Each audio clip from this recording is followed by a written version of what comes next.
surrounded by very intensive white light.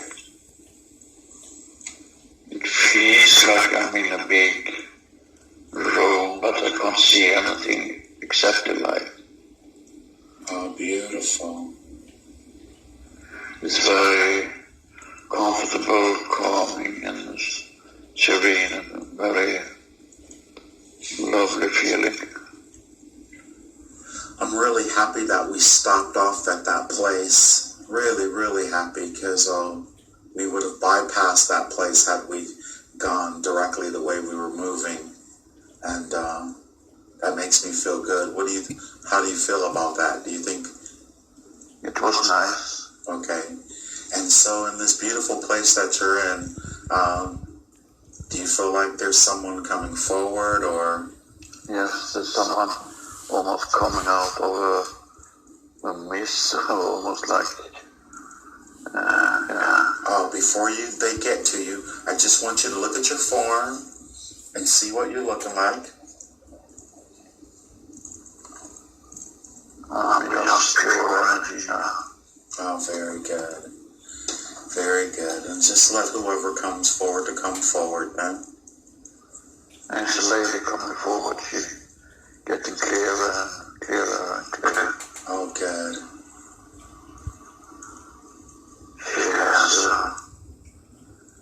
She has some kind of French coat or something on, like. Hello. I'm so happy to be able to interact with you again. Oh, very good. Is it who I think it is? You can call me Dolores. Oh, good. And what I like the trench coat is that because you're such a major investigator, you feel in your Sherlock Holmes. Sometimes I need to be that, an investigator. I'm still learning, and it's so beautiful now. And I love even further to connect to people after they shine bright light on me, so I couldn't connect with them. But now I can connect with them in a totally new, different way, and more direct. And now I can see that so clearly, and it's lovely. Oh, very good. We're so happy to have you here today. You said that we could come back and talk to you at any point, and so here we are again. Yes, I love this interaction. I liked that a lot when I was back on Mother Earth. I liked this traveling I did and have this interaction with many different people. I almost followed the release of my books in the footsteps to different countries and did a lot of talk to people, and that made me happy. How do you feel now that you're the object of who so many has a desire to speak to now, after you've spoken to so many? I don't write much anymore, but I do a lot of interaction now.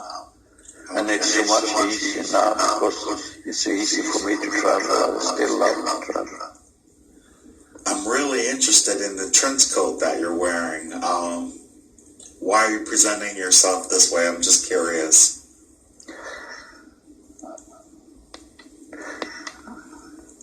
I'm just sure that I use this little disguise again on and on too. Okay, very good. I don't always want to reveal who I am when I interact. Okay. So you know, this is how, well, first of all, would you like to take us to a particular place where we can be comfortable? Even if it's just in our minds, or in my mind, that you're more comfortable. But, I like this armchair. I'm going to sit down in this armchair. And I have my little table with a bottle of water. Excellent. I usually do this when I interact with people. Oh, that's perfect. And Lars, have you taken a form, Lars, yet, or? I'm just observing. Oh, very good. So, Dolores, are you just going to speak through Lars, or? Yes, he's chosen to be my instrument here today. Oh, very good. And so,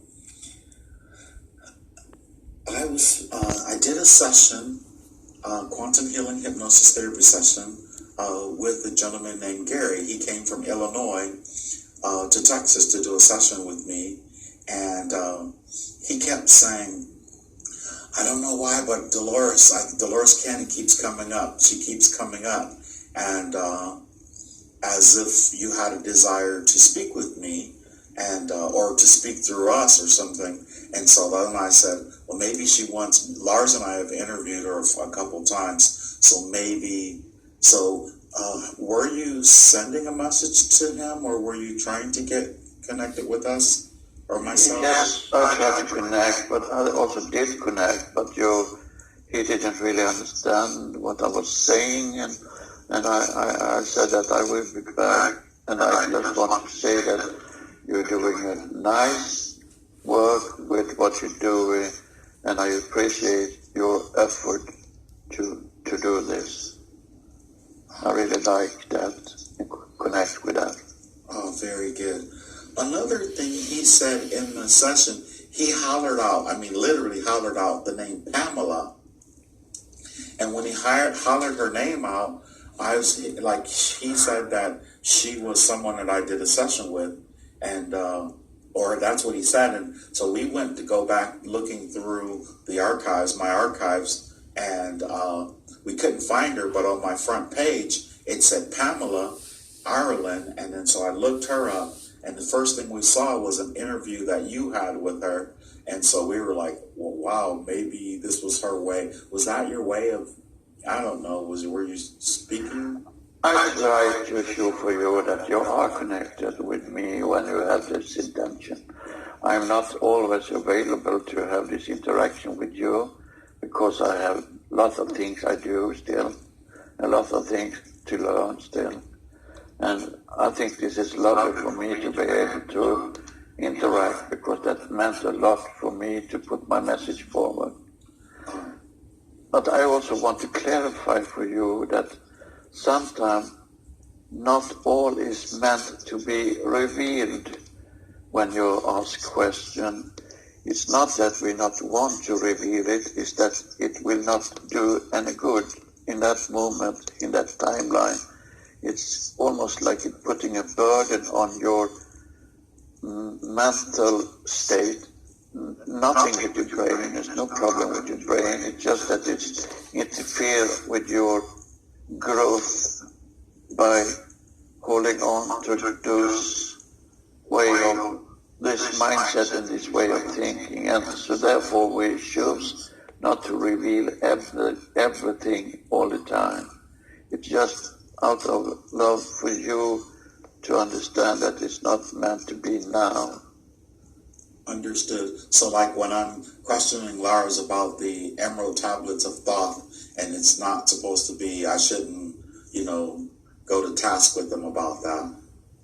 It was no problem, the questioning itself. It was, the problem became when he got aware of that he needed to tell something that we at the same time here, his guides and his friends, told him not to do.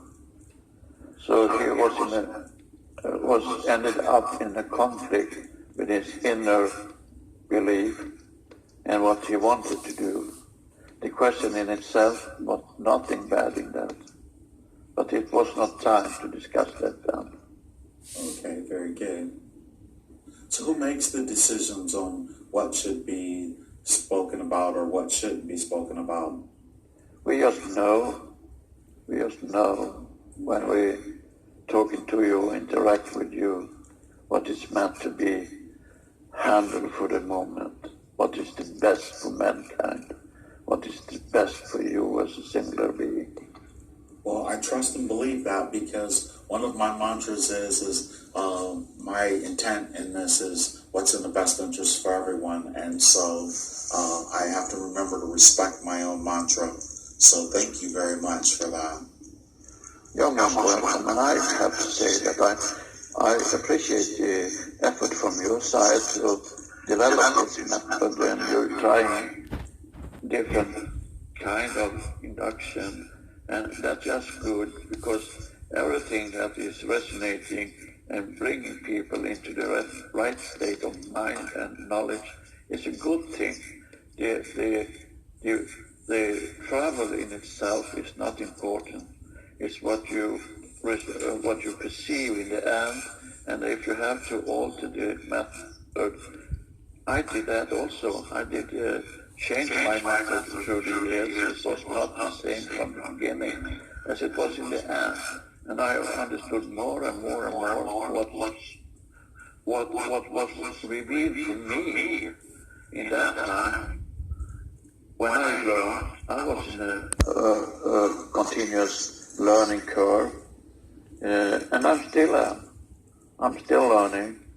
I don't do so much hypnosis here. It's not necessary, because they are already in that state of mind. They are already aware of that pool of knowledge. But we still discuss methods. We still discuss the good thing this will bring to the people. Oh, very good. In one session, I was with a gentleman, and he said that he created a white room. He said he was in a white room, and I added that to this induction today, in my induction, to cleanse the astral body. He said it was very important. He said the pyramid protected both he and I in the session, and then but then I added the white room. What do you think about that particular addition? I think that it's a good thing for many people you try to help. It's doing them good.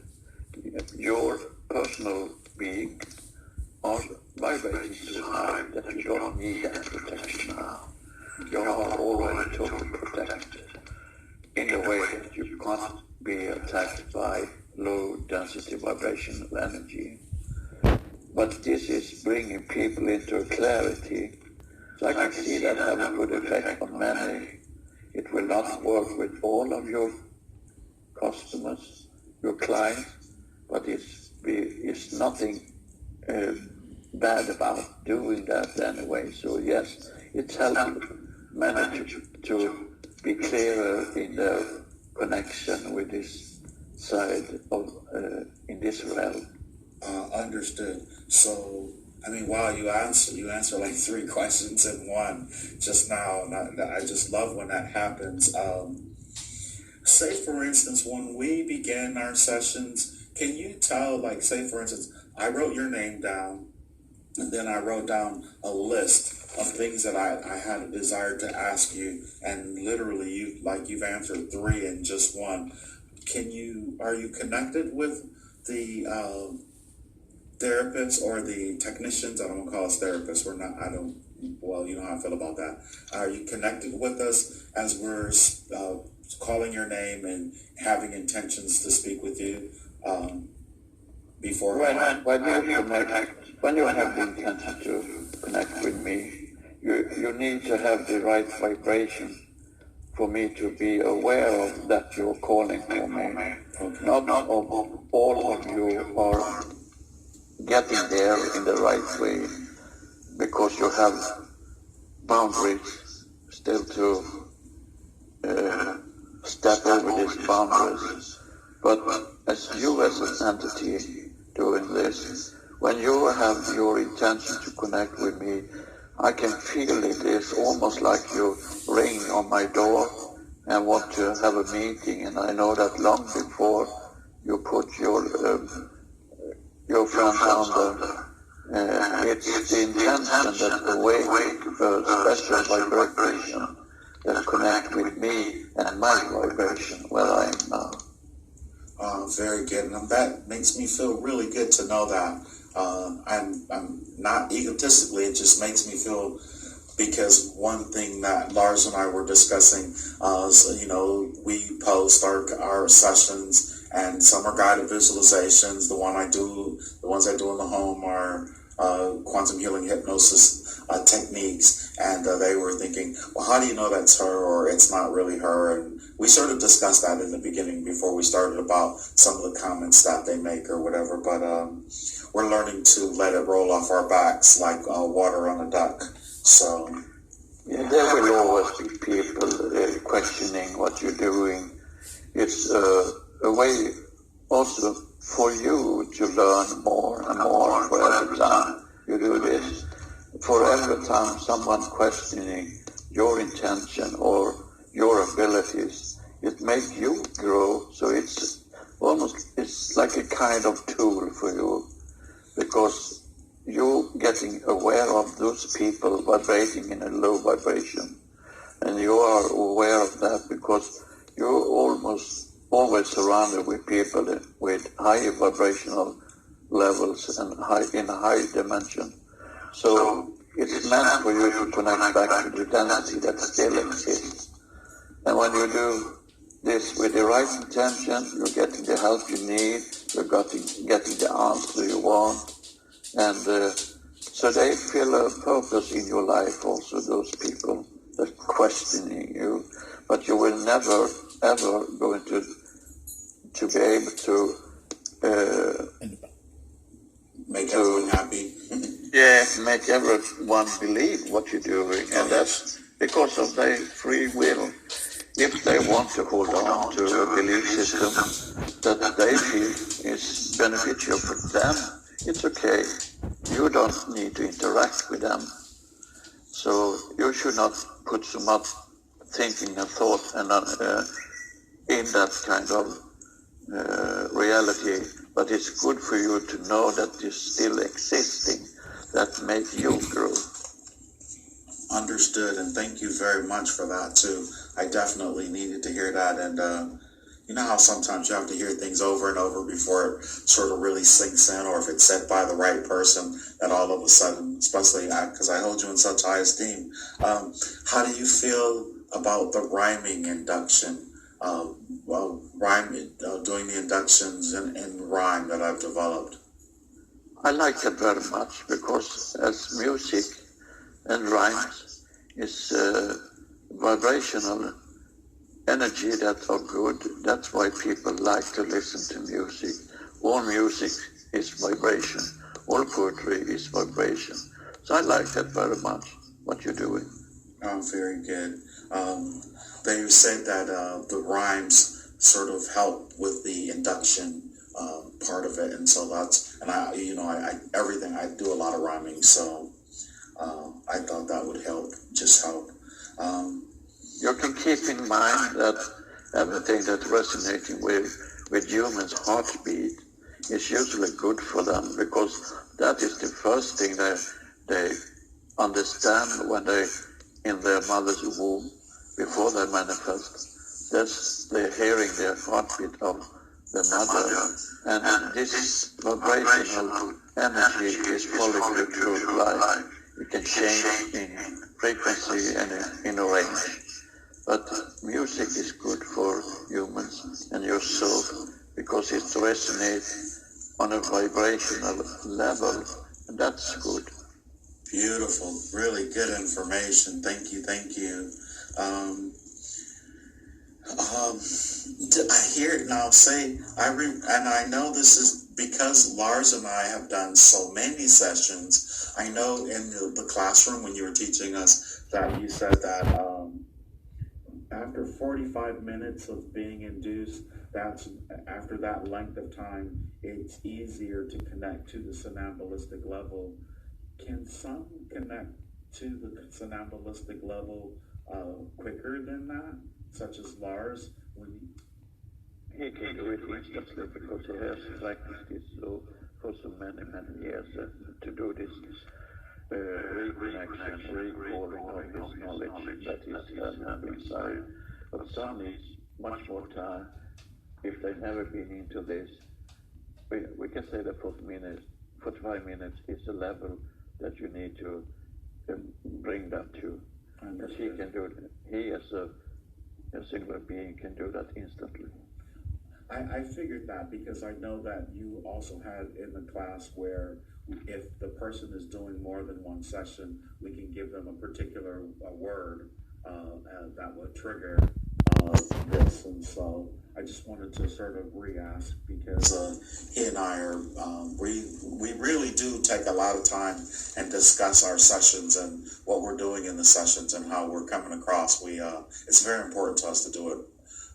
Yeah, and that's very important for your development, also having those intentions already set, because then you're already starting to connect to the right vibration and level that you need to be when you do these sessions. And you can giving your clients a mantra, as we can call it a mantra, a word that are bringing them back into that state they were when you put them there for the first time or the second time or whenever it's happening. So that can be a good thing because it's like a trigger for them to go into a deeper level of subconscious. Thank you very much for that. I'm really thinking about what you were saying earlier in a question that I had. How you said, I think you said, our vibration, my vibration, and Lars's vibration is high enough to not let negative entities come into it because they're not vibrating at that rate, so they can't influence what's being said. How do we tell if, in fact, say, for instance, Lars's conscious mind or anyone's conscious mind is coming through in a session, as opposed to their subconscious mind or the deeper, theta states? And I think if you just listen to your intuition, and if you resonate with the genuine messages that is coming out, you really know into your almost cellular structure that is the right thing. We cannot make you sure of anything because you have your free will if you want to resonate or not, if you want to believe or not. That is your free will playing in there. But we can say that when you do this together, that you both are already in your everyday life vibrating in the fifth dimension vibration.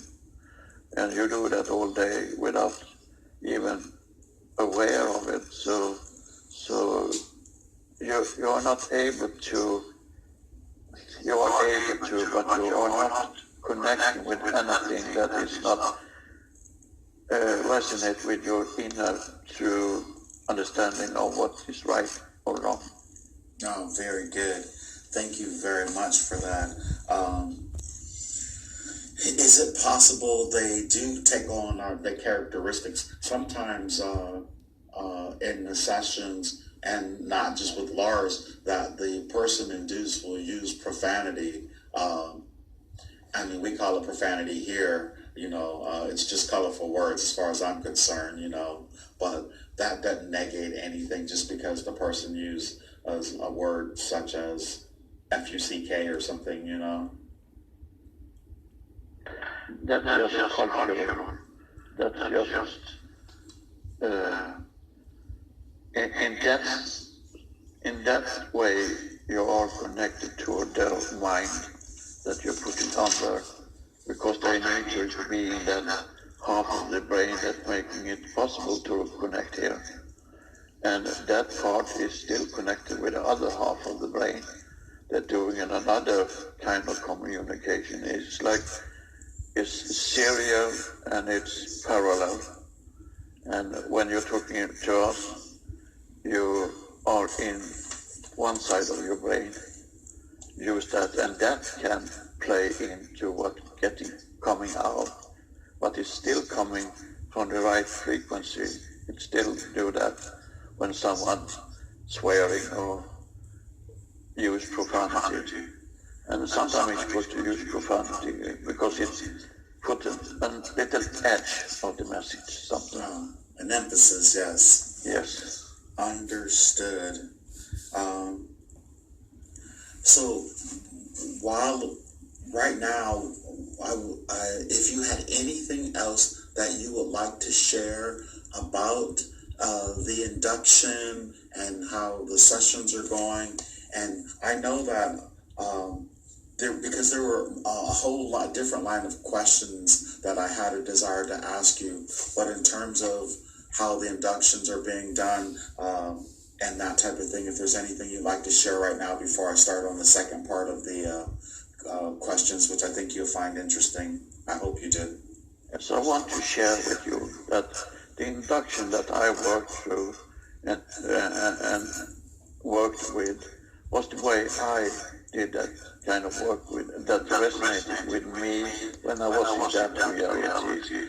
I see no problem with trying to develop or change anything as soon as you reach the right level with your work. If you want to put people in a state where they can connect, you can use whatever method you will. Many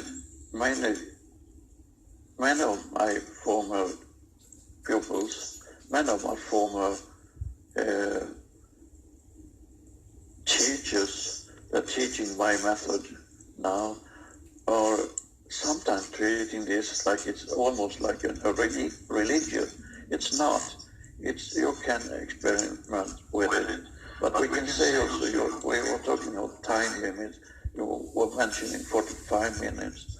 What I can say that is, maybe you should not, when you do this for the first time, you can go to 45 minutes because the need is to get into that state. But you should not take it too far either, because when they are new to this, their experience is so, if I can use the word, mind-blowing for them. So if you drag on too long, it can be a little hard on them. So maybe you should just do 1.5 hours. That's my opinion, that I can see that is good with people doing this for the first time. Understood. If they're coming back and doing it over and over and over, you can change that timeline a bit. No problem whatsoever. Because they are protecting by their higher self and their guides, and they are getting help. But it's a learning curve for them to connect to us here on this side or to a higher frequency. So. Very good, understood. I know I have several clients that I like to practice with them literally several times before, they work up for the actual big session, and it has worked. Say, for instance, the Gary who I was speaking of, we went 3 or 4 times first before he actually flew here. We were doing my induction on Skype, and then he flew here and had an actual session, and it was quite successful. So that is not a bad idea, and I can say that yes, do please use that. It's like, if I can make an analogy from this, that it's like going to perform as a runner. You need to warm up first. yes. You need to warm up your muscles, and in this way you need to warm up your subconscious that have been asleep for so long, for so many years. When you were manifesting in here, you were in a way in a sleep state. And you need to warm up that, just like you need to warm up your muscle in for a long run. So that's good when you can do it in sections. If you are able to do this with a person in section, it's just good to do that, especially if it's the first or second time they're doing this ever. Oh yeah, and he actually had a hard time building up to it. A little bit of fear, a little bit of apprehension, and so that is the thing. Like for you as a performer of this, should be aware of that people coming in with totally different ability, total different understanding in this, and they can be restricted by fear and anxiety. You have to recognize that as a practitioner, and that is a work you should do and understand. Yes, very good. Excellent. So now I